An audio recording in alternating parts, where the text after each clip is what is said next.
мавзӯи дигар дар доираи омодагӣ ба ҷашни 30 солагии истиқлолияти давлатии ҷумҳурии Тоҷикистон дар ноҳияи Ёвон ду иншооти хуштарҳу замонавӣ мавриди истифода қарор дода шуд.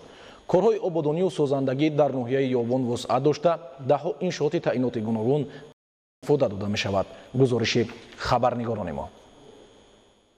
дар доираи корҳои ободониву созандагӣ ва идомаи босуръати иқдомҳои бунёдкоронаи роҳбарияти давлату ҳукумати ҷумҳурии Тоҷикистон дар ноҳияи Ёвони вилояти Хатлон дар иртибот ба ҷашни 30-солагии истиқлолияти давлатии ҷумҳурии Тоҷикистон бо саҳми фаъолонаи соҳибкорон сохтмони марказҳои хизматрасонӣ, хонаҳои баландошунаи истиқоматӣ ва мактабу бунгоҳҳои саломатӣ вусъат меёбад.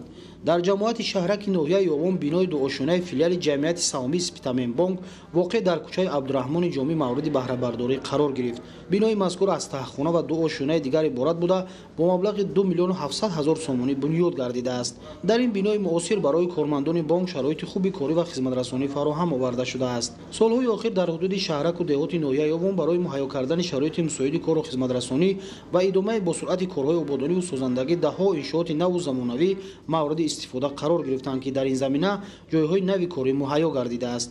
ҳамчунин бинои дуошунаи Кумитаи иҷроияи Ҳизби Халқии Демократии Тоҷикистон дар ноҳияи Ёвон ба истифода дода шуда. дар расми ифтитоҳи он масъулон иштирок намуданд. иншооти мазкур бо маблағи умумии 380 000 сомонӣ қомат афрохта барои кормандони Ҳизби Халқии Демократии Тоҷикистон дар ноҳияи Ёвон шароити мусоиди корӣ фароҳам оварда шуд.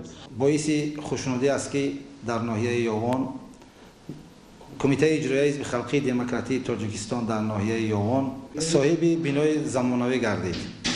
дар бинои Кумитаи иҷроияи Ҳизби Халқии Демократии Тоҷикистон дар ноҳияи Ёвон аз 5 утоқи корӣ, як толори маҷлисгоҳ иборат буда бо таҷҳизоти нав таъмин мебошад. бинои мазкур дар доираи омодагиҳо ба ҷашни 30-солагии истиқлолияти давлатии ҷумҳурии Тоҷикистон сохта шуда дорои ҳуҷраҳои муҷаҳҳаз бо дастгоҳу таҷҳизоти зарурӣ ва толори барҳавои маҷлисгоҳ мебошад.